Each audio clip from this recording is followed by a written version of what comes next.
Hi guys. So remember how oh my gosh, what's that fucking door? Sorry, oh my god. I was trying to turn on live on TikTok, and instead like a song started playing so loud um, that I'm sure I've probably deafened some of you. I'm really sorry about that. I hope my mic works this time and you guys can hear me. Please confirm that you can hear me. Um, oh, hi, fella. Good to see you. Herojem Slava. Good day. Yes, you can hear me. Hi, Diane. Great. I'm so happy that you can hear me. All right. Remember how yesterday I said that I had such a long day and I was just like feeling so tired and like whatever? I'm not tired today. I'm not tired at all.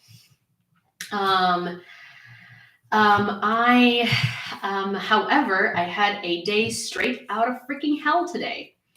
And boy, will I talk about it before we get to the news. It is very unfortunate, I would say. So, oh my gosh, I don't want retouch off. Thank you. So Walter Jones, good day. Hi, Walter. Okay, let me say hi to. Let me put on TikTok live, and I'll say hi to everybody, and then we can. And then we can do, if we can talk. I'll tell you how fantastic my day today was. Hi, Don. So I want to, share that with TikTok as well. So, what was I gonna say? Hi, Lynn. Hi, Ozzy. Hi, Veronica. Hi, Dawn. Hi, Mark and Mr. Squiggle and a sharp B flat. That's cute. Hi, Walter. Hi, Scooter. Hi, Fella. Hi, Niels. Hi, Diane. Hi, Mark. Hi, Ian. Who else? Who am I missing? Hi, Armin. Yeah. So, hi, Lauren. Hi, everybody on TikTok as well. So, today was a shit day out of hell. And so it started with me getting an incredibly unpleasant phone call about some like situation that I'm not going to talk about online because it's personal. But I was just like, well, that's fantastic. So I was supposed to be on the train to Lviv tonight, which I told you all about yesterday. Well, obviously, I'm not on the train to Lviv. As you can see, it's 1:20 in the morning, and I am here in Kyiv, and there are many reasons for that. So I was supposed to basically take the rest, like the last tiny little batch of stuff out of the Lviv apartment and bring the keys back to the owner. She actually super graciously agreed to let me keep my stuff there for a couple more days before my dad comes back from his business trip to like outside of Lviv. And he can go get it and send it to me through Nova Poshta. I'm no longer going to Lviv to go pick up my stuff because it just makes no sense at this point. I had a train ticket. Unfortunately, train tickets are only refunded if you submit them back 6 hours before your trip. All of this happened way after that. So Sini started her heat today. Normally, I can tell when her heat is about to come. Yes, she's going to be sterilized the second that her tail heals, and the second that her heat is over. I was waiting for the tail to heal. She was supposed to be sterilized in about 2 to 3 weeks. Her heat was supposed to come in 2 months, but because she had the surgery and the anxiety and all that stuff, I think it came earlier. There were no signs of her getting into heat because normally I can tell, and this time around there was like absolutely no. Yes, this is Ukraine news. It's just I'm catching up with the people that I talk to every day before I do the news. So there were no signs at all of any of that happening. And then she got into heat. So clearly I can't take her on the train, or if I do, I need to I need to get some stuff for that. So I was like, all right, great. I can't stay with my mom for 3 days that I was supposed to be there and then drive back with her because my mom's dog is a boy and he's not sterilized. So I was like, this is great. So that's first problem. So I called my dog trainer and I was like, hey, can you take 2 dogs, one in heat? And he was like, yes, I can take 2 dogs. That's fine. Because we have a dog trainer. So then basically all this stuff transpired. There was like a lot of other stuff that happened. I'm like, it's better for me to stay in Kyiv and not go to Lviv. I need to figure it out. So I asked the owner if I can keep the stuff there for a couple more days. She's like, yes, sure. At 7:30, I was waiting for the trainer to come over for our normal training session for Liv and Cine. If you don't know, I have two French bulldogs. One of them is adopted. She was rescued from Bucha, and at the time at which I took her, she was a very timid, sweet, scared dog. As it turns out, after multiple training sessions, she was never a sweet, little, scared, timid dog. She was always a dog with lots of behavioral issues that was putting on a facade, because the way that I acted to her from the very beginning since I got her was like, I was kind of like super scared of being firm or being anything like that, because I thought she was severely traumatized and I really didn't want to exasperate it, right?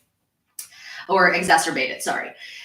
So what ends up happening is Liv had attacked Cine 15 times since I've had Liv. So it's been almost 2 months, and it's been 15 times that Liv has attacked Cine. Actually, almost 3 months, I think. It's been about 15 times that Liv has attacked Cine. That's a lot of times. I know that Liv had food aggression, um, and we trained that out of her, so she doesn't necessarily have feeding food aggression, but she still has a lot of other like types of food aggression and aggression in general. Normally, like most of the time, she's a very good, sweet, loving dog, but a lot of the other time, she does have some very, very, very bad behavioral issues, which is where we arrive at the fact that since I moved to Kyiv, I've hired a dog trainer, because obviously it's way out of my scope and I can't retrain a dog with behavioral issues. And these behavioral issues keep coming out and coming out and coming out and coming out. And there is more and more and more of them. Liv does things like she opens doors and she gets into cabinets and she basically defies all laws of bulldog gravity. Things that Cine has never done before. So I was like, wow, that's cool. She has gotten into the trash many times. I've come home to like the trash being all over the apartment, which I know is super normal for dogs. Dogs do that, but not my type of dog. Cine has never done that. But that's okay. That's not really like the problem. The problem isn't the attacking Cine. So today, what ended up happening is, hi, Carolyn. I went downstairs for 15 minutes to go let the trainer into the apartment building.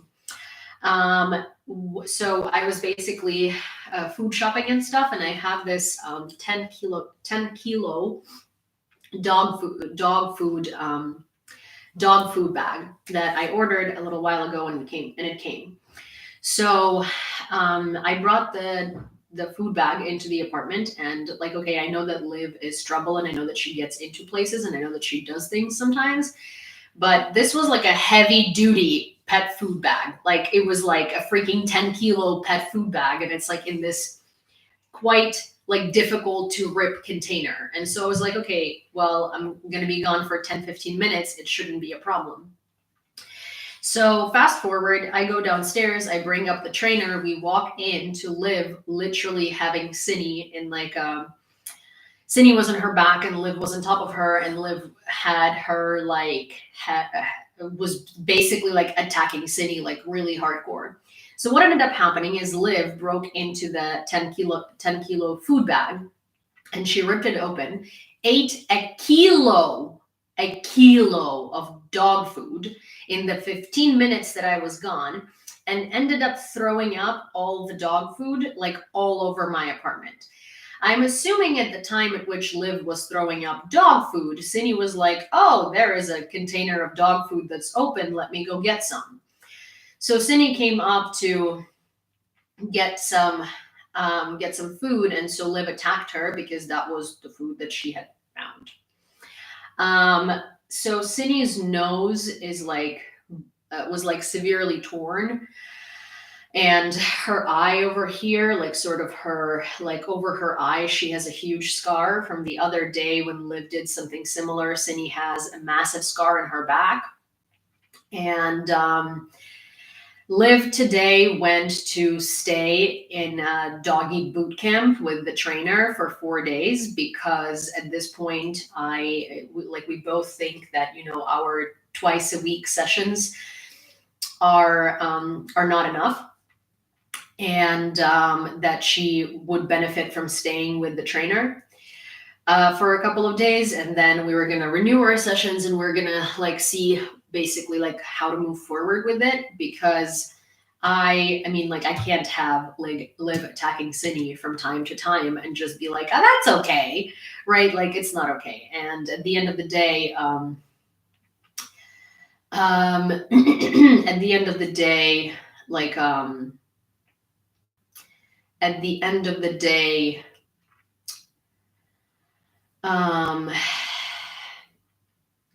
the creature that suffers here is Cindy.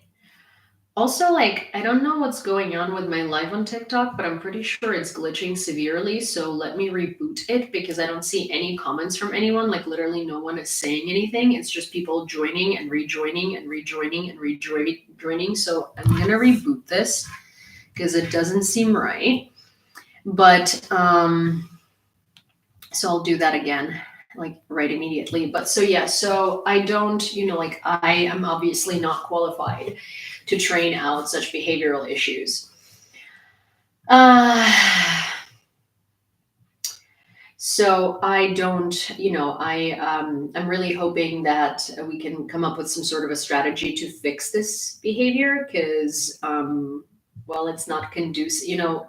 Here's the thing: if it was Liv just acting out, and it was Liv just sort of, hi Veronica, I think that my live was glitching before this. If it was just Liv acting out and being destructive and disruptive and stuff like that, then that would be okay. That would just be annoying for me. But she is, hi Debbie, she's constantly attacking Cindy, and it's not like it's just, it's two dogs fighting each other. It's Liv constantly attacking Cindy, and it's constantly Cindy who has injuries everywhere. And I really I'm gonna do everything in my power, and in this trainer's power, and in the power of what I can afford, to make this work, because I really want to make this work. But I also can't stand that my dog suffers while this is happening, right? Because realistically, the only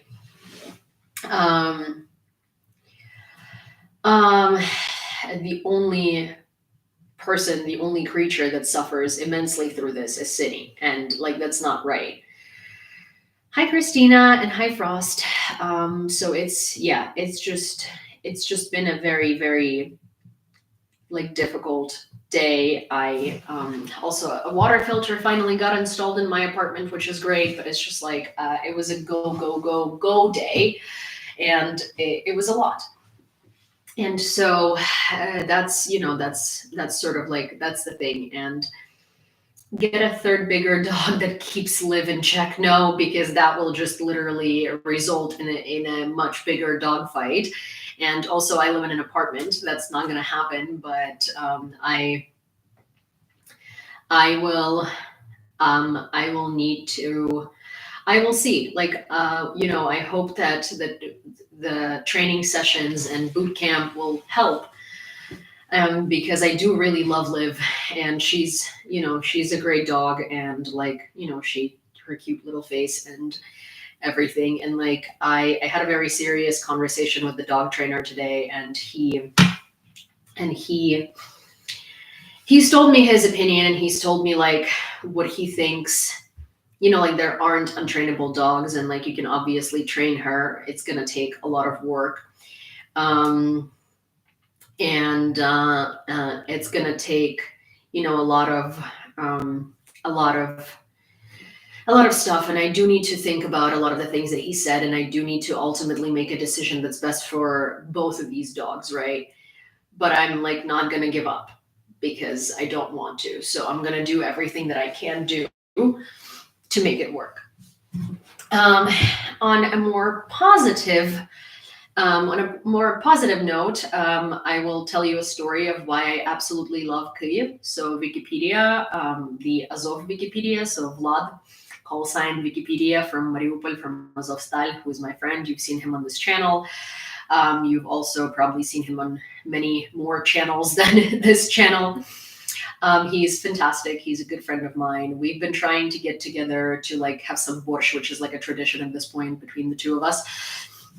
And he was supposed to come over this morning to have some breakfast, but then he didn't make it. Whatever. I got him a T-shirt in Lviv, so he has this obsession with T-shirts that have like Kama Sutra poses or something like that. It kind of like intertwined into the design in a way that you can't see it unless you're looking for it. And so he has a camo T-shirt that kind of has that. And so I was in Lviv and I found a T-shirt like that for him, and so I brought it with me. I was supposed to give it to him today. He didn't come over because he was too late. He was late. He was running late. Whatever. So I went to go get some groceries. At Silpo, not far away from my apartment, and we live in the same neighborhood. When I say we live in the same neighborhood, I mean we live like 5 to 7 minutes walking from each other. And so I'm walking to Silpo, and as I'm like going to Silpo, I'm like, oh shoot, I should take the T-shirt with me because maybe he's at home and I can call him up and like just drop it off, right?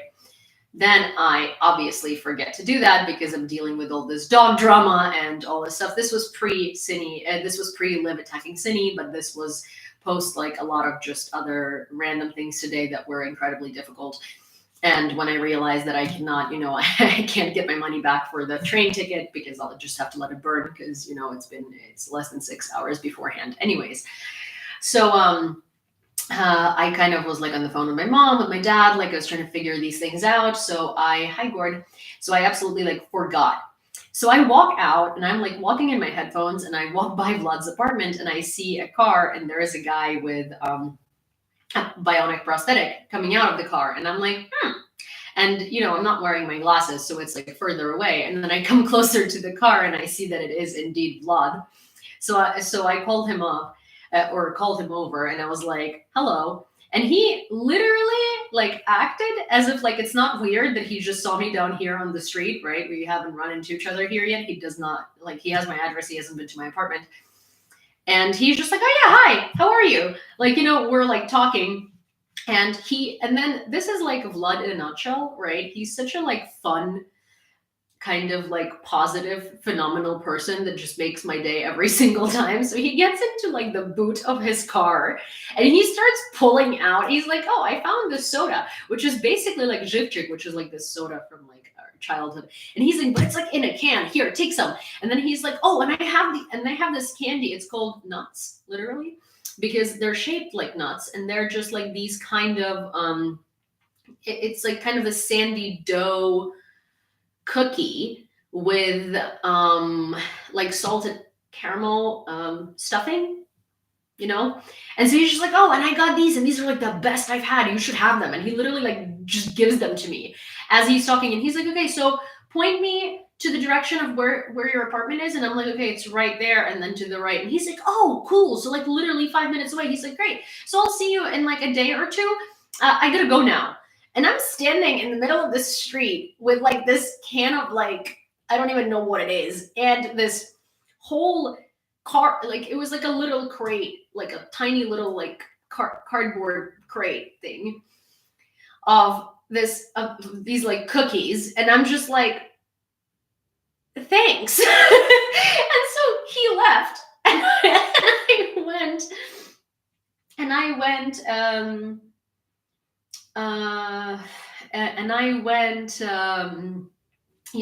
went to the grocery store to get the stuff that I needed to get. And that was about it, basically. So, but that was so cool. And that was like one of the, it reminded me of why I moved to Ukraine and why I want to be in Ukraine. It's because I want to be able, it's very nice to be able to run into people like that, people that really matter to me. And yeah, and so it was like a very positive little moment. Also, Nowhere Girl on YouTube says, that is abuse, this poor dog. It is time to get to a home with no other animals. Not putting you down, but if it was a human, they would be out of the house. It's not fair to the other dogs. Sorry. No, I get that. And this is why I'm doing, I'm doing what hi, Florenta. What I can do to avoid any further situations like that. And, and I am, I am, Liv is in the boot camp and she's with a trainer that she knows. It's not like I found some random person. And yeah, we're working on it. And Christina, I'm living in Kyiv on a mostly full-time basis. I still have my place in New York.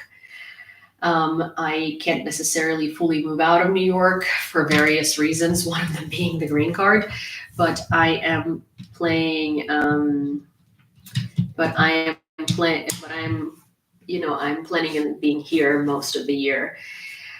Yulia, що там погода в Нью-Йорку? Не знаю, бо я в Києві. So yeah, so there is that. Та, я в Києві. So yeah, so there is that. And I'll show you Sydney at the end of the live. She's kind of sleeping right now, but I can show you, I don't know if I have a picture. I do actually. I have a picture of Sydney on this phone, and I will warn you, it was not great when it just happened, so it's not going to be, it's going to be a pretty, it's not really like horrendous, right? Like it's going to heal. It's not like, but so see the eye over here and then the nose over here. So yeah, it's damage, and like it's stuff that she shouldn't be going through, and especially because she didn't deserve that, and she doesn't yeah, I mean, hey, she shouldn't be going through this type of stuff. It's not her fault, and she doesn't initiate any fights, nor does she do anything to deserve that. She is a very good girl. And so yeah, but she's she got lots of treats. She got her favorite chew stick. I'm definitely spoiling her. I gave her a carrot today. She likes carrots, but she can't have a lot of carrots. I was eating some baby carrots with hummus, so I gave her a baby carrot. She's very excited. She's obviously going to be pampered in the next couple of days, more than usual, because poor little baby. And I really hope that Liv's time with the trainer is going to be productive. And the thing is, like, she's not always aggressive, right? Like, most of the time she's like a really sweet dog. But she has moments, and I got a crate for her so I can leave her in the crate when I go out, and I can leave her in the crate overnight. So there are like things that are gonna need to happen, and things that are gonna need to be worked through. And it's just really sad because one of the reasons why these things weren't told to me is because in her foster care, she was living with two elderly French bulldogs. One is 9 and one is 10, so they were no threat to her dominance. Yes.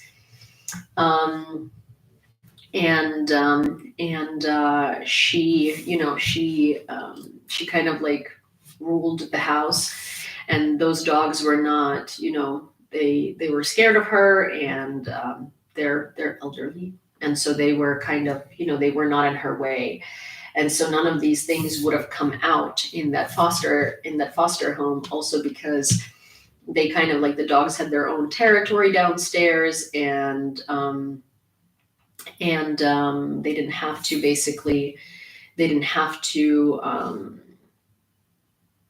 they didn't have to, there was nowhere that these habits could have been exposed, basically. So yeah, and so it's just like a really sad thing to find out, and a really sad thing to go through, because it kind of like, the further, the further it went, the more of these sort of behavioral issues would come out. Liv is also super jealous. Like, anytime anyone pays any attention to Cindy, she like butts in and sort of like, and cuts Cindy off, and like will jump on you, and like will take over your attention, basically, because no one can give Cindy attention. And it's just kind of like, these things need to be trained. And I wish that I could have a live-in trainer who could like help me do that, so Liv wouldn't have to go to boot camp. But at the same time, we've like, I've done everything that I can do in the past 2 months to do it on my own. The second that we moved to Kyiv, we got a dog trainer, and we've been working with the dog trainer, and we're just realizing that there needs to be more done. And so that's what we're doing. And it's just really sad, because like, she's a good dog, and she's a very sweet dog, and she just has food aggression, and might not she might not be good to live with like a dog that isn't an elderly dog. Like, I think that might be an issue. She might have problems with with dogs of her same age, because of dominance issues. But so there is that. Okay, so fundraiser update. We are at, what hurts me the most, what hurts you the most having pets, if I can ask? What do you mean, what hurts me the most having pets? Like, oh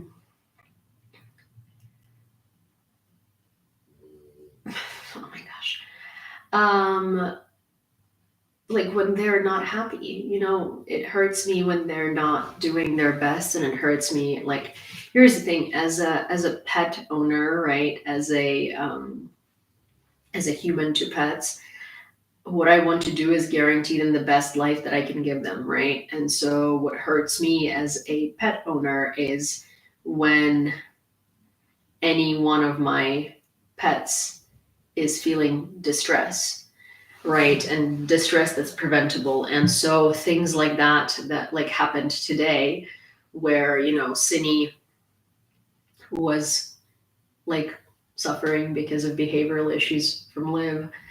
That hurts me a lot, of course, because I feel like I should have done better, and I should have known better, and I should have like reacted faster, and I shouldn't have like left them home alone, and I shouldn't have this, and I shouldn't have that, because it hurts me when they're hurt. Like, what else can hurt you? Like, nothing. Here's the thing, it's not like, I was super ready for behavioral issues, like, as in, like, I was super ready for Liv like pooping and peeing indoors as like her sign of adjustment period. Hi Chad.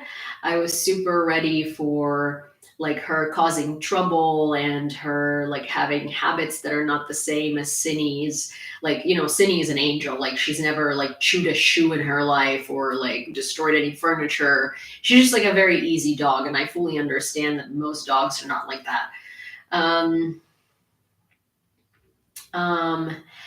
So I fully expected like things that would annoy me. But like, things that would annoy me is just sort of like are not important, because when you take a dog in, you need to understand that there's going to be a lot of shit that annoys you, and that's not a reason to give up, or like to whatever. If you feel like you're going to be annoyed with something that your dog does, then don't get a dog. But when it comes to things like Liv attacking Cine, that's where problems start, because this is not something that annoys me. This is something that actually physically hurts the dog that I had way before I've adopted this dog. And so yeah, it's just like difficult, because obviously, like, I will do everything I can do, and I'm doing everything I can do. I have a trainer. The trainer is, like, we're doubling down on our efforts. She's going overnight to the trainer for a couple of days, so he can, like, really, he can really work with her and stuff. And so we're doing everything, but it's just like, and I don't want to think about it, because I will do everything to not do that. But it's just like, if I can't guarantee that this is not going to keep happening, then like, there will need to be a tough decision. This is going to be a tough decision that I will have to make, right? Because at the end of the day, I need to do what's best for both the dogs. And so there is that. So there is that. One of my dogs was aggressive with its food to the other dogs, and I bit him on his ear and he stopped. Yeah, no, well, so, like, I mean, Cine is never gonna start a fight, but she does fight back when Liv starts fights. And, like, Cine has, pardon my French, fucked up Liv a couple of times as well.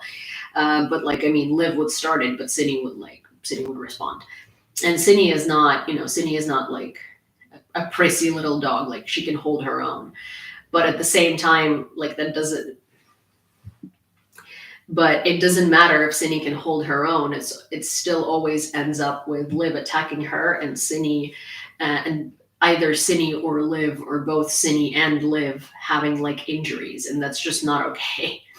So yeah, we have a crate now. We're gonna do more, and we're gonna train heavier, and we're gonna train more diligently, and we're gonna hope that that's gonna fix the situation. So yeah, so that's that. I knew it was going to be difficult. Sure, I underestimated how difficult, because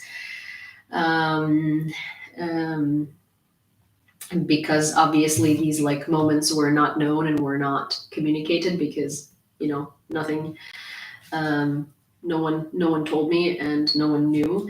1764. 1 second.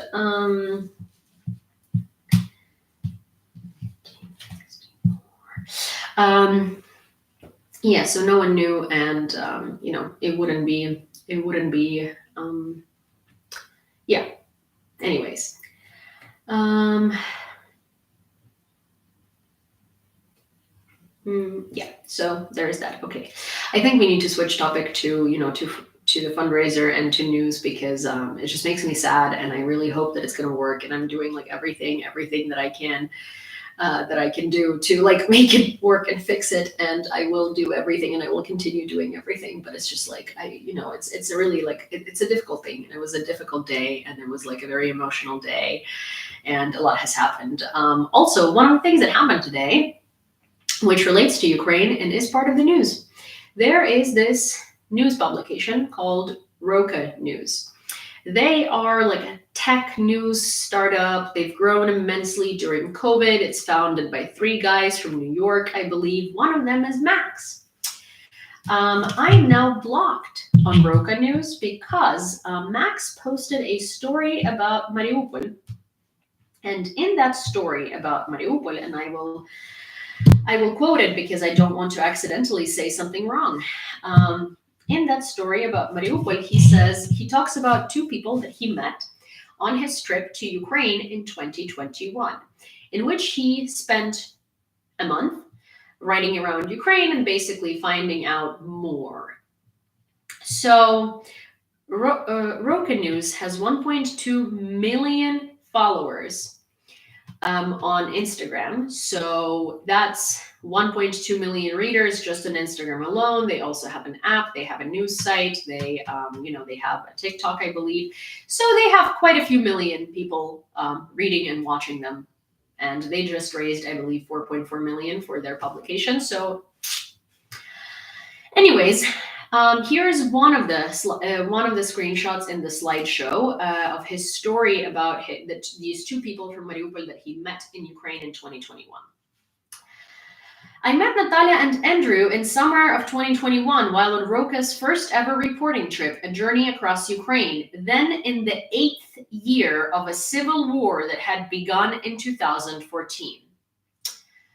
So this man said that in 2021 on his trip to Ukraine, Ukraine was in its 8th year of a civil war. To which I posted a story and said, this is on Write the News disgusting journalistic practices. Ukraine was never in a civil war, Max. It was always the Russian invasion. So Max is the guy who was on that trip. He's one of the 3 co-founders. Max seems to speak Russian fluently. Max also seems to be Jewish. So Max is from New York. So my conclusion here that I've reached way after I spoke to Roka News, who had now blocked me, is that Max is likely a Russian Jew from New York, which makes the situation ever so much more understandable. Anyways, so I DM'd Roka News and I said, you posted a story about Mariupol, a city carpet bombed to the ground, and called Russia's invasion of Ukraine a civil war. Ukraine was never in a civil war. It's garbage journalism like yours that gives Russian propaganda so much credibility. 2 years into the full-scale invasion and thousands of civilian deaths, and you dare to call Russia's invasion of Ukraine a fucking civil war? Do you understand the consequences and implications of an unbiased publication doing that? Shame on you. I'm grossed out by you to an abnormal extent. Ask your friends from Mariupol what they think of you calling this war a civil war while using their story. They called it civil war before 2022. Obviously, I spoke with them about it. So also, Roka called Mariupol surrender a surrender. When it was an extraction of wounded POWs from Mariupol, and it was only confirmed that it was a surrender, only said that it was a surrender 3 days after by the Ukrainian government. And so at that point, when they posted a story that Mariupol has fallen, I responded to them and said, hi, you have posted misinformation, Mariupol didn't surrender. Because at that point, there was no official government confirmation. And you can't say that Mariupol has surrendered if there is no official Ukrainian government confirmation of that. So he said, you also wrongly accused us of misinformation here. And I said, at the point at which you posted that, there was no official information of Mariupol surrendering. The whole world is talking about the issue with calling the Russian invasion a civil war, yet you still choose to post that to a 1.2 million audience. The AP and Reuters had confirmed it. It doesn't matter. The AP and Reuters are not the Ukrainian government. They're not a government institution. They're also 2 news publications. Reuters used to belong to TASS. Reuters is a Russian propaganda shithole. AP isn't, but that's not the point. I said it's incredibly irresponsible on your behalf. Are you talking about pre-February 2022 or post? I said Russia invaded Ukraine in 2014. It's been proven over and over. It doesn't matter what the terminology around the world was pre-February 2022. Calling it a civil war today is misleading and bears consequences of confirming Russian propaganda. Language is incredibly important when you talk about this invasion. You posted, at that point, Ukraine was in its 8th year of civil war. Ukraine was not. At that point, the world continued calling it a civil war. I spent a month in Ukraine and interviewed dozens of people. Nearly all of them, including many in the military, called it civil war. I understand what you're saying. I'm Ukrainian and live in Ukraine and have lived here way more years than he had, but okay. I said I'm Ukrainian and live in Ukraine, and the entire problem is that the Western world continues calling it a civil war. I work in the media. I've spent 2 years bringing historians to Western publications and Western audiences, specifically to change this incredibly damaging language. It's great that you have been to Ukraine for a month in 2018. I didn't realize it was 2021, but it doesn't even matter. Most people suffered from Russian propaganda and thought that Donetsk wanted to separate. Until in 2022, people from Donetsk and Luhansk finally got a voice. Russia came in and took over the cities and installed its proxies and paid and brainwashed regular people into separatists, as you called them. That's not a civil war if the root of the war is in Russia invading and installing its government and then having Ukrainians follow. The point here is that no one other than Russian shill publications dares to call it civil war. We spent 2 years screaming into the abyss, explaining it. And you chose to argue why you wrote it instead of following up and correcting a mistake. Words matter. The perception of what it was in 2018 doesn't. You didn't write at that point it was perceived to be civil war. You wrote Ukraine was in civil war.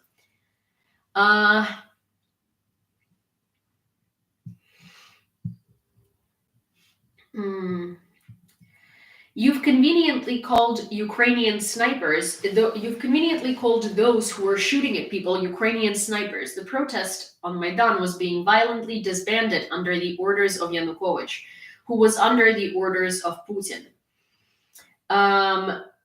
This entire post is full of misleading language that is so incredibly damaging to Ukraine. I hoped you choose to correct it. Instead, they removed me as a follower and blocked me.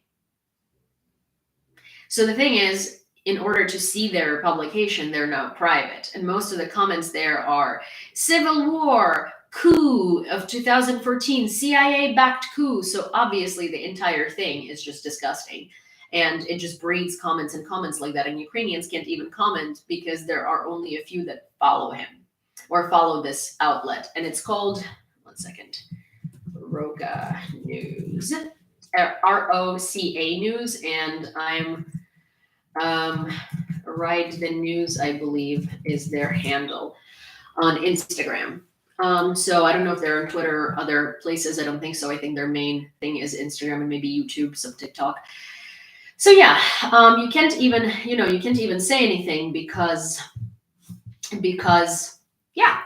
And instead of reacting, like a normal publication and literally posting and saying, hey, we're sorry, we said civil war, we meant the Russian invasion, they blocked me and removed me from seeing their content. That's super. And one of the things that says, that it says in their bio is that they're a bipartisan, unbiased publication. So unbiased. So bipartisan.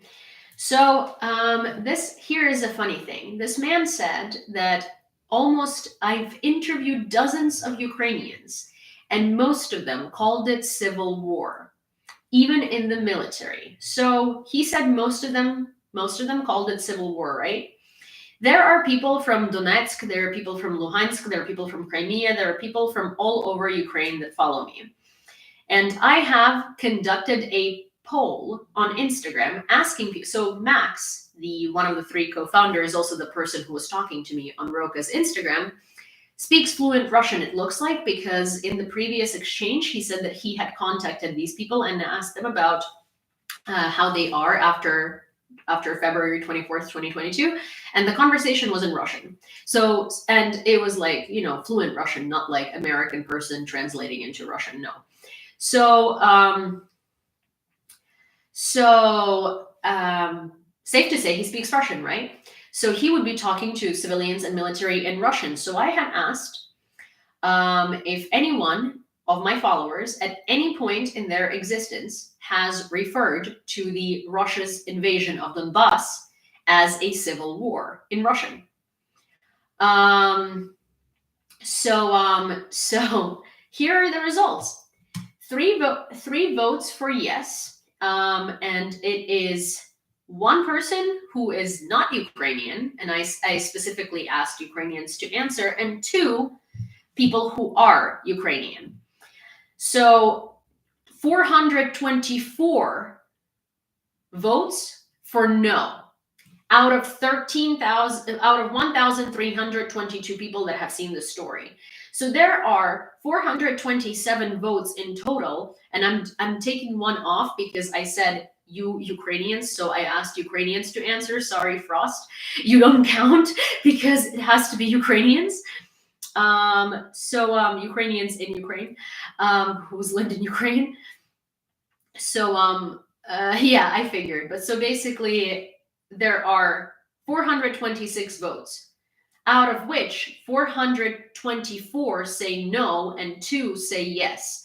So if you apply that statistic, and this man had interviewed people both in the military and in and civilians about that, we normally called it вторжение in Russian, вторгнення in Ukrainian, and invasion in English.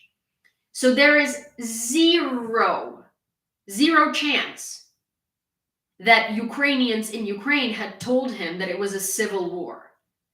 They had told him what happened, and he had decided that it's a civil war, and he had branded it that. It was never a civil war. And I have a very hard time believing that his friends approved of him saying civil war. And I have a very hard time believing that their command of English language is enough to understand what he said in his article. So yeah.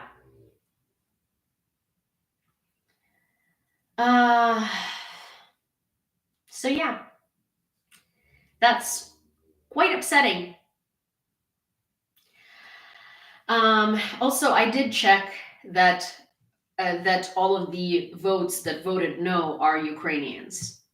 So I actually went over all of the votes and checked that they're Ukrainian. So in case I missed someone, since it was 420 last time I looked, there might be a 4 vote difference.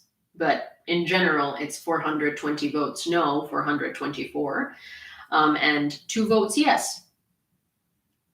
Are we sure he really went to Ukraine? Yes, we are. He has a lot of proof of that. But also, as I said priorly, he seems to be a Russian Jew who was born in New York. And that means that his parents fled the Soviet Union.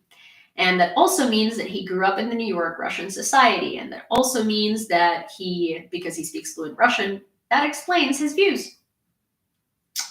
So yeah, also to anyone who chooses to comment in my on my lives or videos or anything in Russian, just please know I'll ignore you, because if you are Russian, I don't want to talk to you, and if you're Ukrainian and you are speaking Russian, I don't speak Russian. So you can choose to speak English to me, or you can choose to speak Ukrainian to me, and in that case, we can have a conversation. If you decide to speak Russian to me, oops.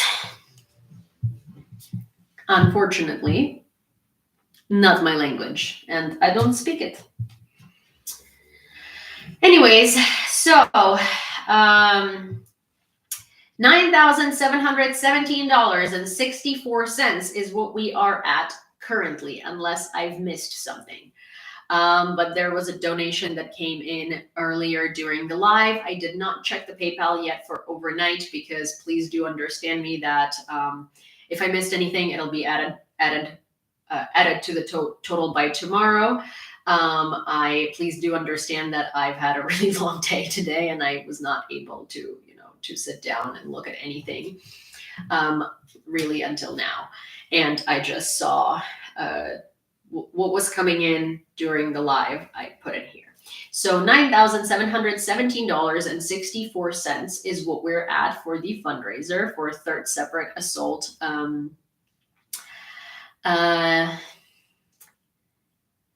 For Third Separate Assault Brigade, and for 6 DJI Mavic 3 Pro drones. And if you would like to donate to this fundraiser, we are about 2/3 of the way there, which is awesome. And if we could get to 10,000 today, that would be magnificent and so good. If you would like to donate to the fundraiser, you can find a link to donate in my bio on TikTok, or you can find a link right here. Ozzy had posted it a couple of times, but I just got a $5 donation. Oh,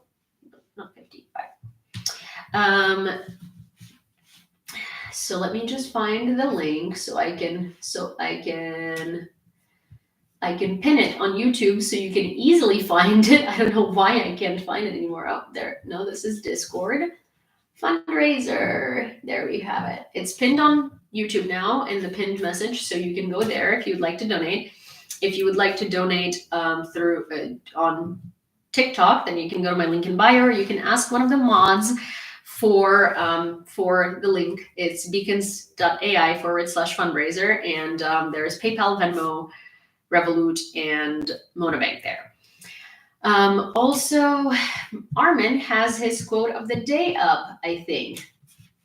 They have a right to censor they have a right to censure that have a heart to help. The rest is cruelty, not justice. William Penn, founder of Pennsylvania. This is just as true for nations as it is for people. If someone criticizes Ukraine, ask what he is doing to help the situation. For example, charity, protest, etc. If he has no answer, ignore him. I mean, that's a very good quote, and it's also very good advice. Thank you, Armin. I really do appreciate all of your quotes and all of these nice things and encouragement, since you joined us on this channel.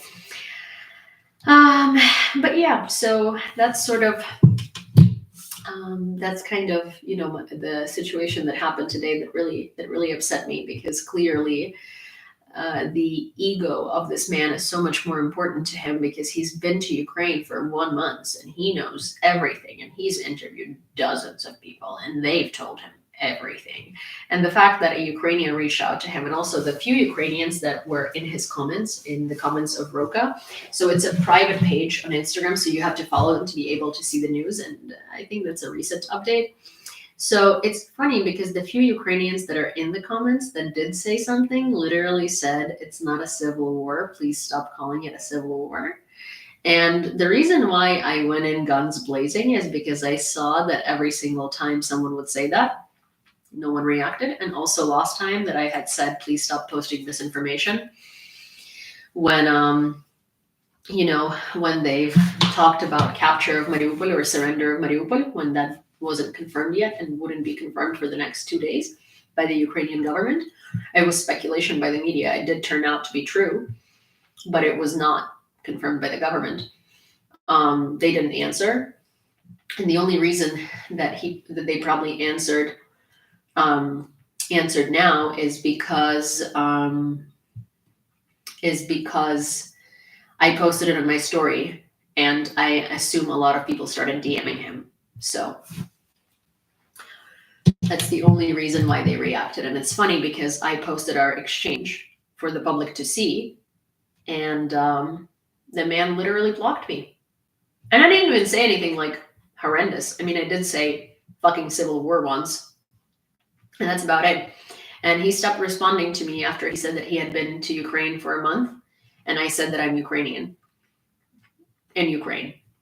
And he literally stopped responding, because he had realized that he's not talking to an American who doesn't know what they're talking about. He had realized he's talking to a Ukrainian in Ukraine, and his propaganda and his bullshit is not going to work here.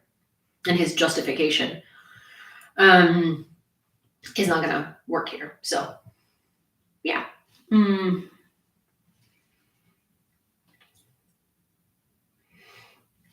Okay. North Korea speeds up pace for secretive weapon shipments to Putin.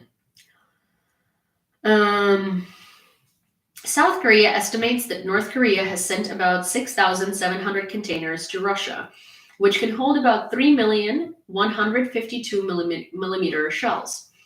Bloomberg quoted South Korean Defense Minister Shin Won-sik as saying that Russia in return allegedly provides North Korea with food, raw materials, and parts used in weapons manufacturing. The food aid has helped Kim stabilize prices for necessities, he said, adding, if the arms transfers grow, Russia is set to send more military technology to Kim, which could increase Pyongyang's ability to threaten the region, said the minister. The cooperation of Moscow and Pyongyang has given a boost to the North Korean economy. Long isolated due to sanctions, the publication notes which will allow dictator Kim to shun engagement with the US for years to come, while at the same time enhancing his ability to deploy spy satellites and develop his nuclear arms program. Hi, Mr. Spock. Yeah, I mean, we know that Russia has been helping North Korea and vice versa. And of course, that's an issue for South Korea, but in reality, because both of these countries are severely sanctioned and because both of them have a really hard time procuring materials and they're basically just recycling materials between each other and giving each other what the other doesn't have, they're going to have quite a hard time actually growing this production or turning it into something really dangerous. Did you turn 51 today, Spock?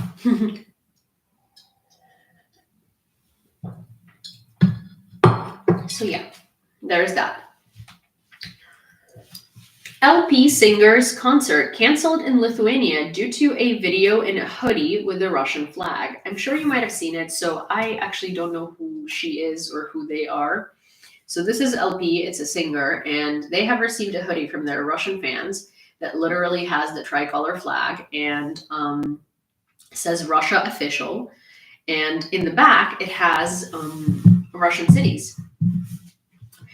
So with this decision, we want to draw the attention of both LP and other artists planning events in Lithuania that will not tolerate messages in support of the aggressor country, said the event manager at the Zalgiris Arena in Kaunas, where the singer was to perform on March 4th.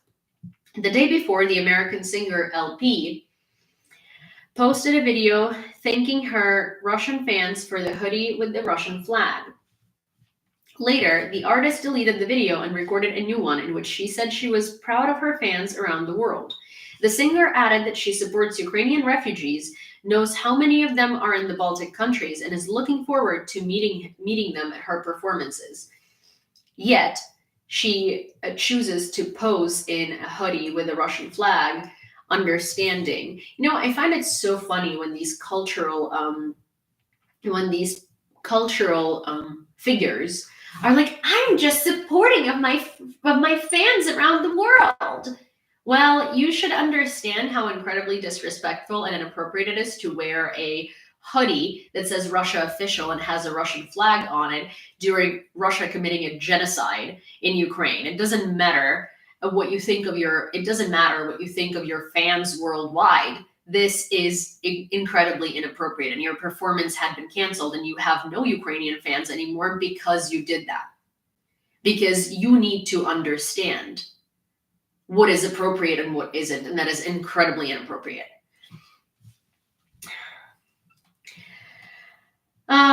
Also, yes, Lynn, right at the beginning of the live, right? So it was accounted into the total. Audio producer, sorry, what singer is that? LP.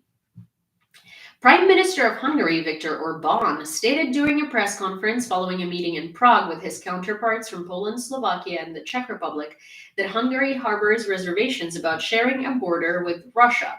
The sentiment is rooted in Hungary's historical recollections of its past experiences with the Soviet Union.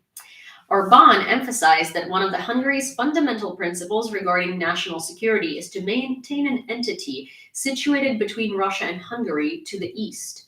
He highlighted that supporting Ukraine aligns with Hungary's national interests in this regard. Oh, does it? Since when? Since when does it align with Hungary's supporting Ukraine aligns with Hungary's national interest in this regard? I thought that, supporting Ukraine doesn't align with Hungary's interest, provided how many times he's used his veto power. So here is what's happening. Orbán has been threatened that his veto power will be taken away from him. And because the EU has found a procedure to do that. And so he's shitting his pants in layman's terms.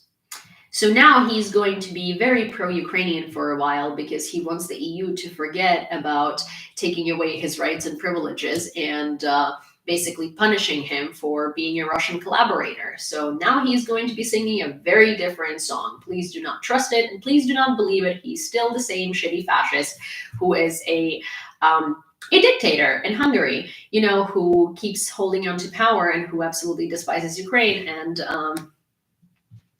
and loves Russia. Yeah. EU countries have reached an agreement to procure 1.5 billion worth of shells for Ukraine, reports Bloomberg.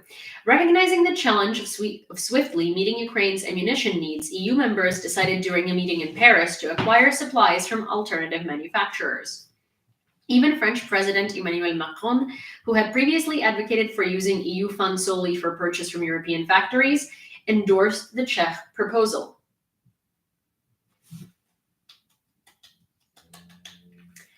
Hey, listen, Macron has, changed his rhetoric quite a bit, and it happened after his visit to Sweden. And I think that Sweden has a very strong position, but is holding off until they join NATO. And I do think that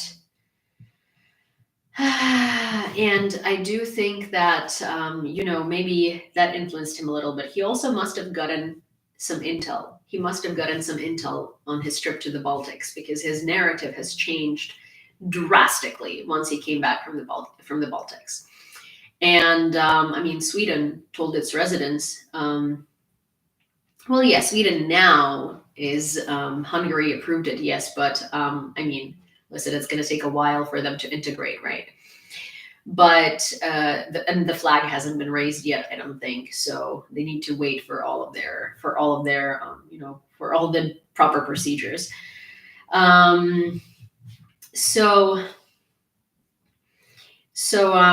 Sweden has also told its citizens to prepare for war just in case, right? Because it's better to be over-prepared than under-prepared. And I think that Macron, after visiting Sweden, had gotten either some intel, or had seen really what the Baltic countries are going through. Strong people, powerful equipment, speed, precision, and fire. The work of the SPGH Dana is a truly exciting spectacle, and these guys are always ready to defeat the enemy. So Dana is a Ukrainian artillery system, and this is what it looks like. It's truly a beaut. Oh, look at that beautiful lady. Dana is a woman's name. Look at that beautiful lady. So precious. We do like modern Ukrainian weapons. Thank you. The White House has responded to the suggestion raised by the French President Macron regarding the potential deployment of Western troops to Ukraine. President Biden has made it clear that the United States will not send troops to fight in Ukraine, stated Watson, spokeswoman for the U.S. National Security Council. It's so high salty. It's so funny that both Scholz and Biden and all these leaders are responding to Macron saying that, first of all, he said Western troops, not NATO troops. Western troops can be French troops. He does not need permission to send French troops to Ukraine. He really doesn't. He really doesn't. No country that's in NATO needs to have permission to send their own troops. So technically, he could be talking about Western troops in France. Second of all, no one actually thought that the EU is going to be sending troops, or NATO is going to be sending troops. Scholz is speaking out and doing a whole speech out of it, and Biden doing the same thing. It's really not necessary. We know that you're not going to put boots on the ground. We also didn't ask for boots on the ground. Never. Literally not a single time. I think it just shows how much Macron's rhetoric has changed, and I think he said that specifically to show how much his position has changed, not to actually suggest that there is going to be NATO troops on the ground in Ukraine. What do you think of the disparity in production between Ukraine and allies and Russia? Ukrainian allies have a much larger capacity of producing weapons. The only reason that these weapons are not being produced as fast as they are in Russia is because the EU has not entered wartime economy, but Russia has. Russia puts all of its resources into the military. The EU is trying to compensate for this temporary disparity. They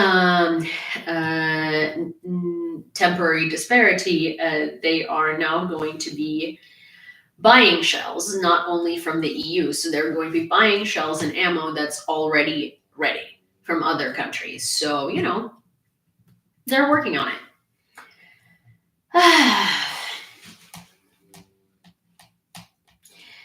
Janet Yellen, head of the US Treasury Department, emphasized the urgent need for the G7 coalition to support the ongoing resistance and long-term recovery of Ukraine. To devise a method for... Janet Yellen, head of the US Treasury Department, emphasized the urgent need for the G7 coalition to devise a method for transferring Russian assets to Ukraine. Our coalition urgently needs to find a way to unlock those frozen assets to support the ongoing resistance. Thank you, Kevin.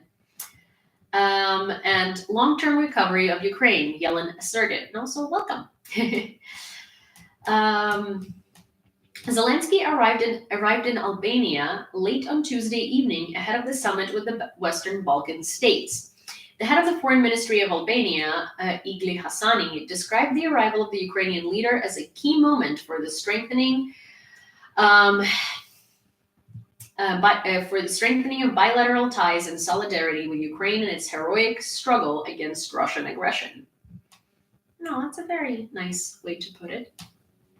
Listen, Albania has its own issues with Serbia that's incredibly pro-Russian, so it's not uncanny that Albania will be supporting Ukraine, and that's very, very nice. China's Special Representative Li Hui will visit Russia, Ukraine, and EU countries in the spring to hold a new round of negotiations on, as the Chinese Foreign Ministry said, solving the Ukrainian crisis.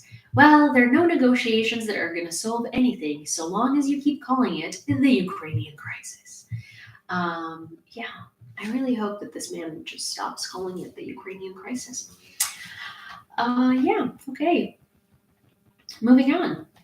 President of the European Commission, von der Leyen, has advocated for utilizing profits from frozen Russian assets to fund arms purchases for Ukraine, and that is fantastic.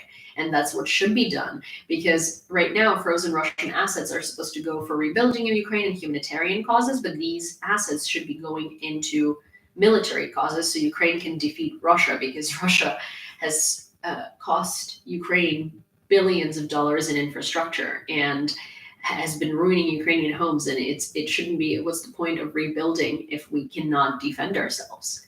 This money should be spent on weapons to defend ourselves. There can be no stronger symbol and no better use for this money than making Ukraine and all of Europe a safer place to live, she remarked. Zelensky and Prime Minister of Albania, Edi Rama, signed the Treaty of Friendship and Cooperation between the two countries. Woo!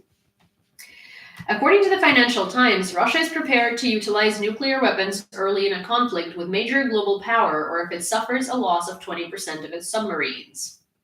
And where did the New York Times get that from? Classified Russian military documents obtained by journalists revealed that Moscow's criteria for using tactical nuclear weapons are much lower than publicly stated by Russian officials. Or are they? The report delves into 29 classified military files from 2018 to 2014, which detail scenarios of military exercises and presentations for Russian Navy officials discussing the principles of nuclear weapon deployment. In one exercise scenario involving a potential invasion by China, Russia, referred to as the Northern Federation, considering responding with a tactical nuclear strike to the second wave of a Chinese army offensive. The documents outline additional criteria for potential nuclear weapon use, including enemy landings in Russian territory, defeats of border protection units, or imminent enemy attacks using conventional weapons. Threshold for action may involve a combination of factors leading to irreversible losses for Russian forces, such as significant troop casualties or substantial damage to military assets. Despite the age of these documents, experts suggest they remained pertinent to Russian military doctrine. So here is a debunking of this article right on the spot. Russia said that its nuclear red line is the West helping Ukraine at all. The West helped Ukraine. Russia did not use nukes. Russia said that its nuclear red line is the West sending Ukraine tanks. The West sent Ukraine many tanks. Russia did not use nukes. Russia said javelins and HIMARS were Russia's nuclear red line, and so were the Bayraktars, and we have all of that, and the nukes haven't been used. Then Russia said the airplanes, the jets, the F-16s were going to be a nuclear red line, and again, we're getting F-16s soon, and they still haven't used nukes. Russia said that anything that has to do with Crimea or the Black Sea Fleet is a nuclear red line. We have sunk half of Russia's Black Sea Fleet and nothing fucking happened. Russia said that attacks on the Russian territory were going to be a nuclear red line. Ukraine had drone attacks on Russian facilities, both in occupied territories and in Russia. And that was a nuclear red line too, yet nothing fucking happened because Russia is a paper tiger. Threshold for action may involve a combination of factors leading to irreversible losses for Russian forces, such as significant troop casualties or substantial damage to military assets. Substantial damage to military assets. Have you seen the General Staff report about how many tanks, BMPs, jets, submarines, no submarines, how many jets and ships we have taken down? That is substantial damage to military assets, and also 400,000 military personnel as casualties. Yeah, I'm gonna have to say that Russia's nuclear red lines are very blurred, and also Russia is gonna have a very hard time using their nukes, because whatever their red lines are doesn't matter when they don't know their own nuclear capacity. Because again, when you have a dictatorship, you surround yourself by yes men, and nothing is actually functioning and working the way that it's supposed to, because all the people in the chain of command are lying. Also, Russia is an incredibly corrupt country, and parts of their nuclear weapons have been sold off. So no, Russia is not going to risk doing anything connected to nukes. If it could, it would have already, because they have stated all of their nuclear red lines so many times, and these red lines kept getting larger and larger and larger, and we keep crossing these red lines. You understand that Ukraine has crossed every single Russia's nuclear red line, because none of these red lines are real. So this New York Times article, I will not be surprised if it's written by a Russian or in cooperation with a Russian, because it's bullshit. And it literally has named factors that had already happened and did not by any means result in Russia using nukes. So why does this article exist? Transnistria turned to the Russian Federation for help in connection with the economic blockade by Moldova. Hi, Giddy, thank you. The language about help is vague. Judging by the document, there is no talk of joining the Russian Federation. Yeah, so Transnistria is what Russia did to Donetsk. It's a territory occupied by Russia. Lithuanian Minister of Foreign Affairs Landsbergis remarks that Macron's proposition regarding the potential deployment of ground troops on Ukrainian soil by allies warrants consideration. Wolfgang Ischinger, former chair of the Munich Security Conference, concurs, stating that the discourse on the introduction of Western ground troops in Ukraine is pertinent. Estonian Reserve Major General Neem Viali perceives these discussions among European leaders as a signal for Russia. Oh, Michael, thank you. So we just got another $20 for the fundraiser, which brings us to $9,742.64. And if we could get it tonight to 10,000, that would be 2/3 of the way through. But I mean, hey, that's $257.37. Wow, I've started being okay at math. So I'm sorry that it's not a small amount, but it could be doable. I don't know, could be. But yeah, so thank you, Michael. $9,742.64. If you're on YouTube and you want to donate, then the link is right here, pinned by Ozzy. And if you're on TikTok, you can go to my link in bio and find the link there. So yeah, whichever is convenient. Let me also, boom, okay. All right, verification complete. So yeah, math breakthroughs, yes.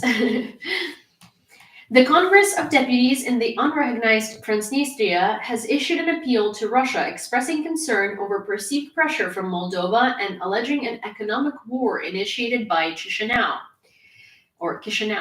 The appeal also addresses several international organizations. In response, the Moldovan government stated that these actions do not pose a threat of escalation or destabilization. Right. Yeah, so that's on Transnistria and Chisinau as the capital of Moldova, for those of you who don't know. This story is still developing, and of course it has Russia's handprints all over it. Russia loves destabilizing. The police informs that the occupiers hit Kubinsk with anti-aircraft guns in the middle of the day, damaged a cafe, and hit a church. A 31-year-old woman was injured inside the cafe, and her 39-year-old brother died. A 58-year-old pastor found himself under the rubble of the church and received life-threatening injuries. Polish Prime Minister Tusk announced the possibility of temporarily closing the border with Ukraine and halting bilateral trade, citing the need for mutual measures amid ongoing tensions. He emphasized that such a decision would be temporary and mutually painful, noting Poland's trade surplus with Ukraine. I commented on this yesterday, and this will literally only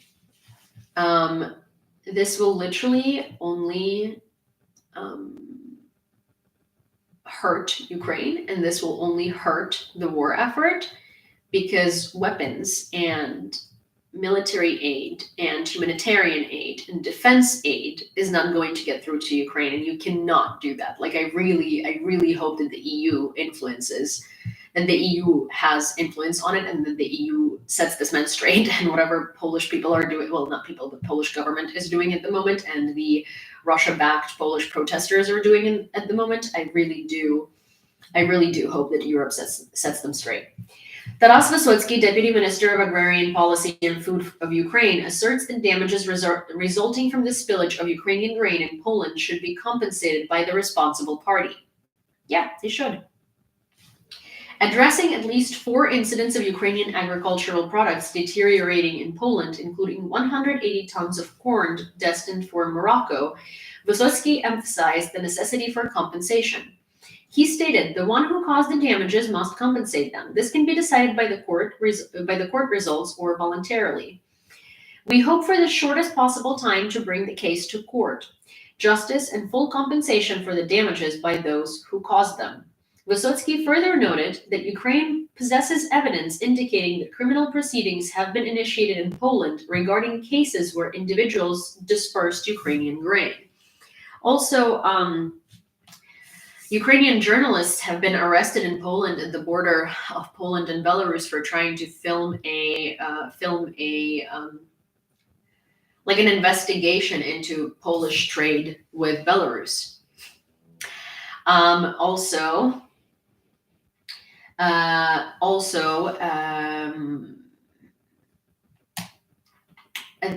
One of the Polish farmers at the protests have been proven to be a FSB worker.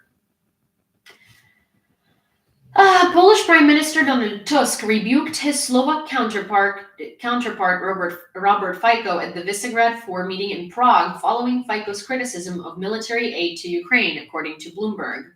During the meeting on Tuesday, Fico reportedly commented that the purported deployment of military equipment was merely prolonging the 2-year conflict, suggesting that the European Union should focus on facilitating negotiations to resolve the situation. In response, Prime Minister Tusk retorted in English at the joint press conference of the 4 leaders, "Guess, Robert, where the border between Russia and Ukraine would be without our help? I think this is a much more interesting question." is actually good, but also at the same time, what's the point of saying that if you're going to suspend border trade with Ukraine, which will result in a lot of weapons deliveries not getting there? John Kirby, a spokesperson for the U.S. National Security Council, warned that without prompt U.S. support, Russia could seize additional territories in Ukraine within a month or two. They're running out of ammunition. It's a very dire situation. I'm not going to speculate on the exact date they might lose the war, but they're definitely ceding territory they had previously regained from the Russians because they're unable to fend off their assaults. Addressing remarks made by Speaker of the House of Representatives Mike Johnson, who indicated that he would prioritize financing for Ukraine, in a timely manner, but only after resolving the crisis on the Mexican border, Kirby emphasized the urgency of aid. Fitzo, okay. When you talk about timely assistance, what does that mean? For Ukrainian soldiers on the front lines, timely means now. As we return from the weekend, the Russians have begun seizing new towns and villages in Ukraine. Their advance continues. This is not a stagnant conflict, Kirby emphasized.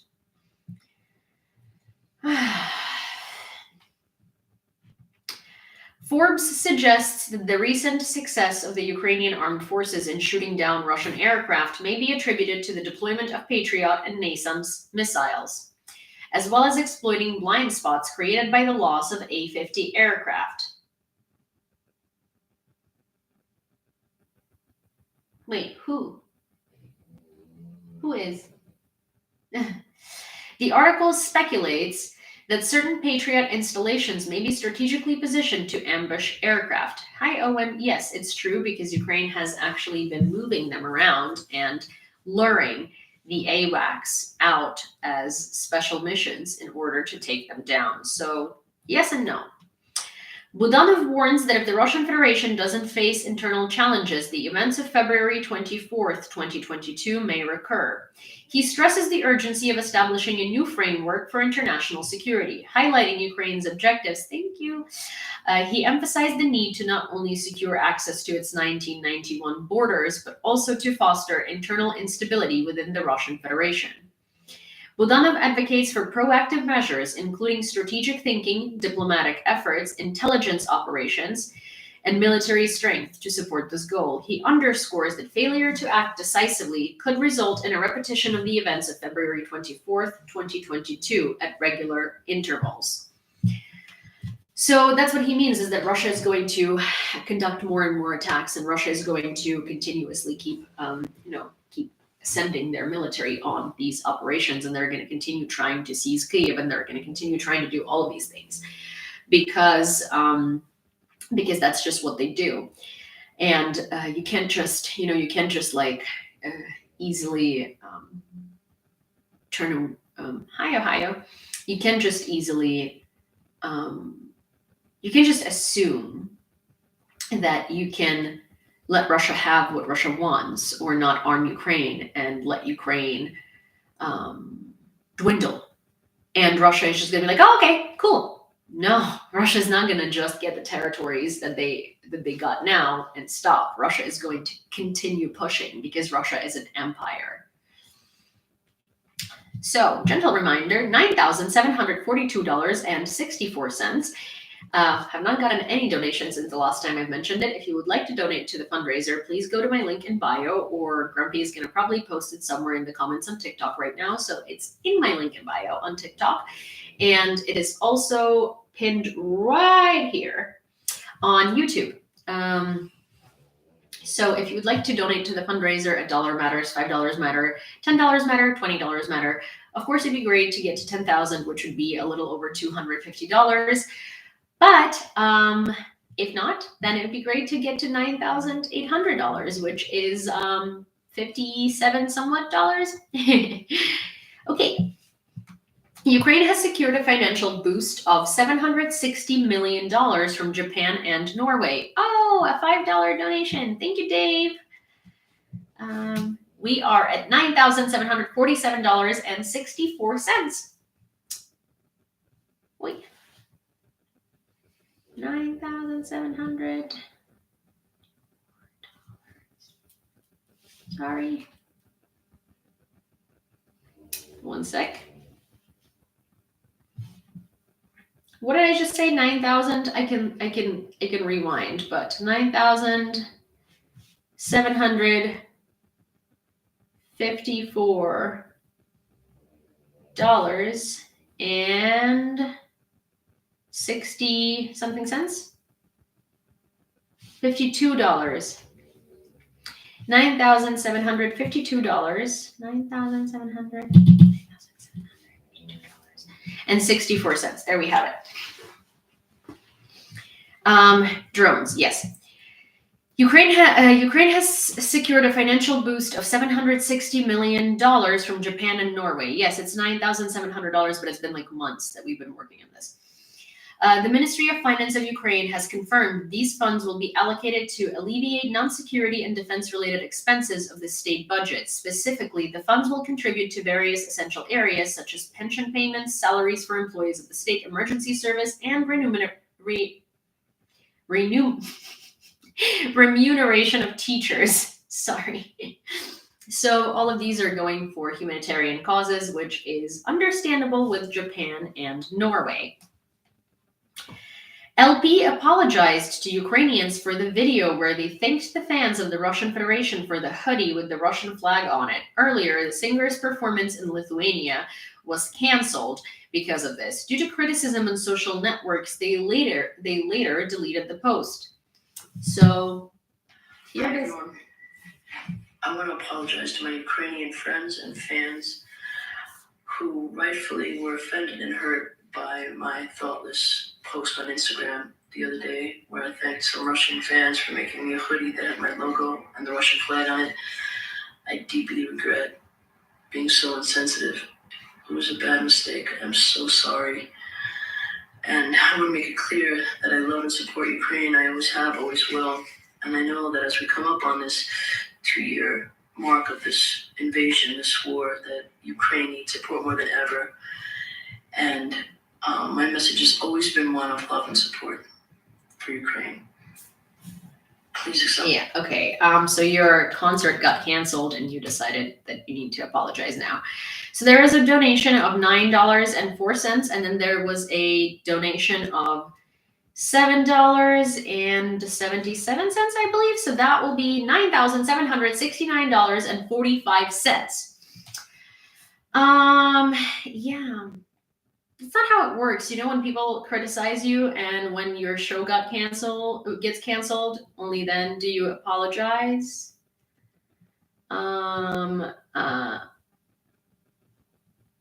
Answer my question, please. I do not speak Russian. I don't read Russian. I ignore comments in Russian. And I don't know what you're hearing, but I speak English since I was 4 years old, and I learned it from a native speaker. So I don't know what you want from me. I don't know how to help you, and I don't know how to answer you. So, according to the Financial Times, Russia is allegedly preparing for a potential invasion from China, prompting the military to conduct drills involving the use of nuclear weapons. Citing leaked secret military documents, the publication outlines criteria for a nuclear response, which includes scenarios such as invasion of Russian territory and the destruction of a significant portion of Russian strategic ballistic missile submarines. Reportedly, the Russian Federation is contemplating a plan involving a tactical nuclear strike to halt the advance of forces in the south region during the second wave of the invasion. So Russia has been kind of teasing the invasion of the attempt to invade Kharkiv again for a while now, and I mean, both Budanov and our military leaders have been saying that it's not that far-fetched. I mean, obviously, Russia would want to do that, and that is the plan for their counteroffensive. At the moment, they're not going to be able to take Kharkiv region, but also it's not necessarily just like, oh yeah, we don't think they're going to be able to take it because we can totally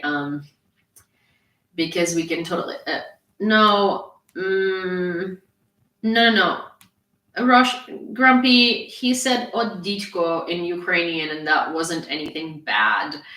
There was no reason to remove him. He he's a Russian-speaking Ukrainian, and when I said that I don't speak Russian, he immediately switched to Ukrainian. There was zero reason to remove him, actually. Ditko means oh crap, basically. Or Ditko means oh crap. That's all. Please unblock the person and maybe apologize for that, because that was uncalled for. But yes, so even though there is no reason to necessarily panic,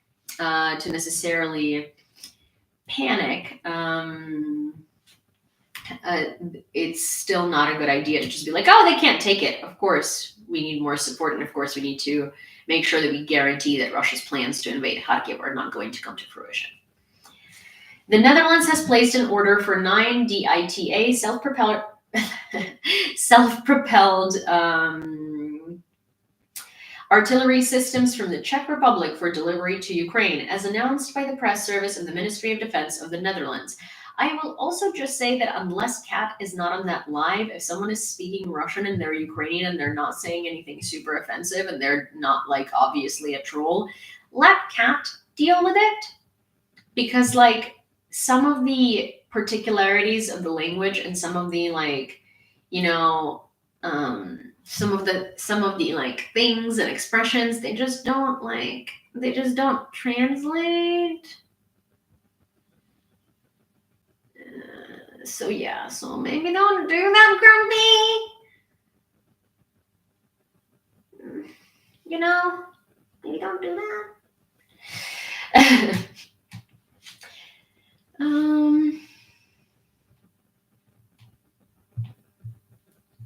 Okay, the DITA self-propelled howitzer is a modern artillery system capable of engaging targets and at significant distances, given Ukraine's urgent need for such weaponry. The Netherlands has recently procured 9 units for the Ukrainian armed forces, the statement reads.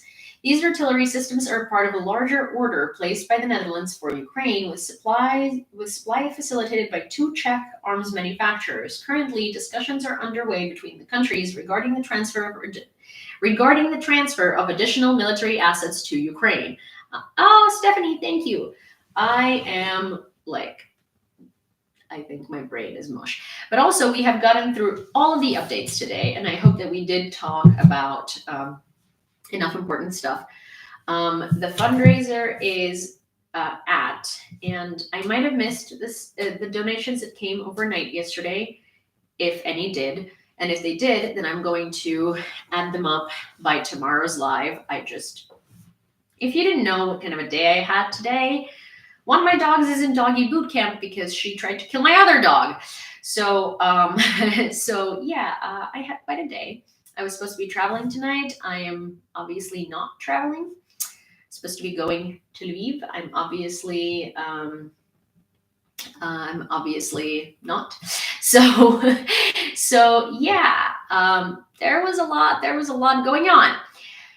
So as it stands, with all the donations that came during the live yesterday and during the live today, we're at $9,769.45.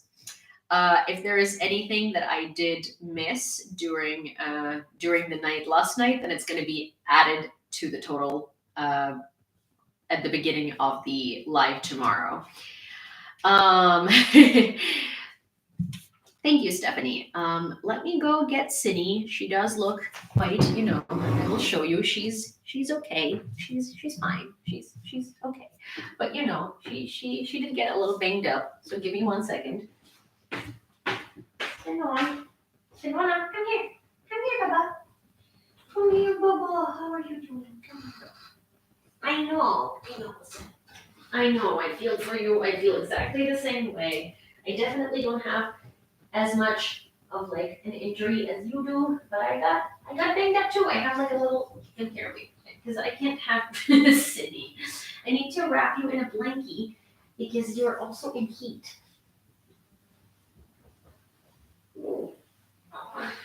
Yes, I know. Don't make those sounds. I know, I get it, Cindy. I get it, but wait. This is Cindy. Oh, I think my TikTok turned off. Oh no. But this is Sin today, so her nose over here has a little injury. It's hard to tell. Sinuan. Sinuan. Sinuan. Show your nose. Her nose and then her eye has an, see, like this eye, little bubble. Yes, basic. Oh, little bubsies. Hey, bud. I'm sorry for waking you up. I'm sorry. Yeah, I think TikTok died. But yeah. I mean, we are going to sleep. So, I'm sorry that TikTok died. But we gotta go to sleep.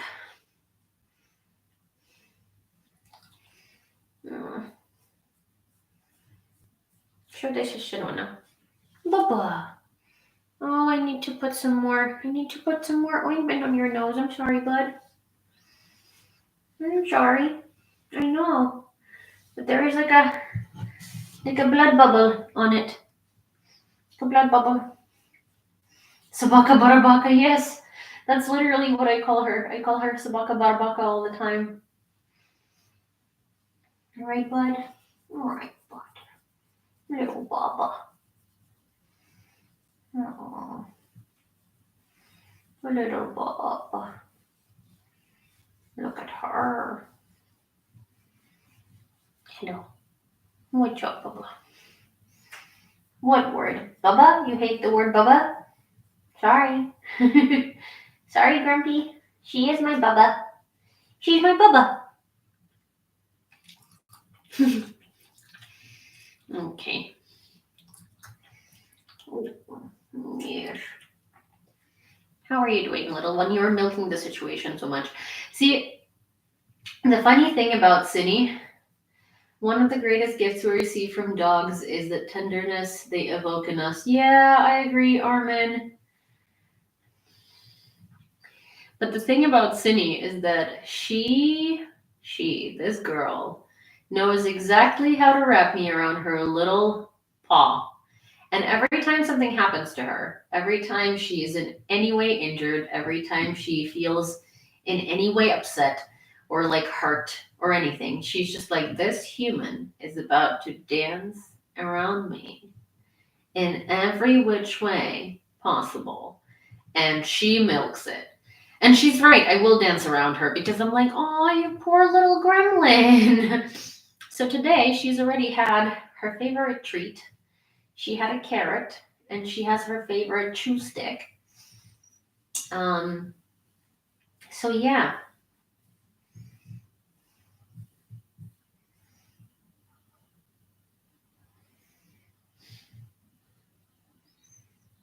Mm-hmm. Mm-hmm. So yeah.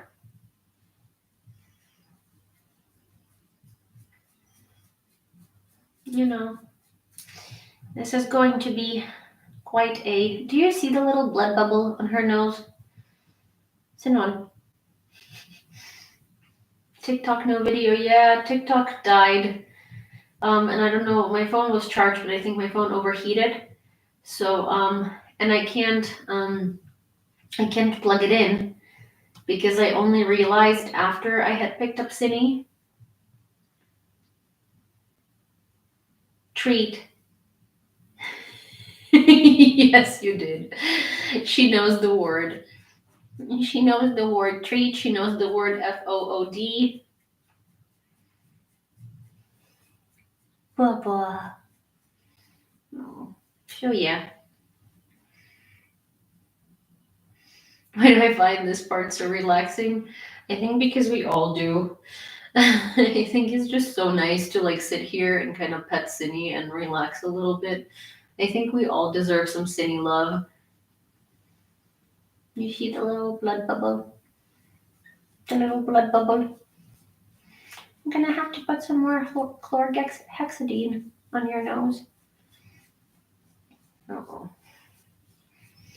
Right, Baba? You're such a cute little girl. Such a cute little girl. I love you. You're so adorable. All right, you guys. We're gonna go to sleep because, I have awoken the little princess.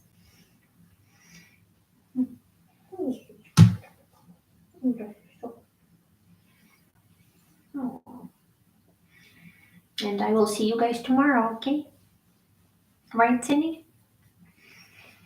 Right, Baba? Are you excited to go on a long walking tomorrow? Have a good sleep cuddling, Cindy. Yeah. Little baby. She's in heat, so she has to sleep on the couch tonight. So I think I'm gonna sleep on the couch with her because the couch is like, I was able to kind of like cover it in blankets. Because she takes off diapers and she takes off underwear, like and stuff like that. So I think I'm gonna sleep on the couch with you tonight because you might need some cuddles.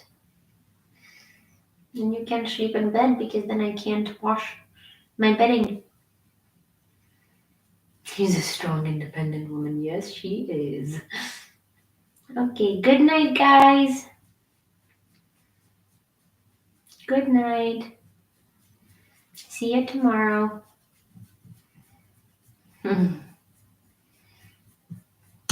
Simona, give me your phone. Oh, okay. Bye, guys. Cindy's like, stop it, human. What are you doing? Okay. All right. Push it. I love you. I love you. I love you. I love you. Okay. All right. Bye, guys.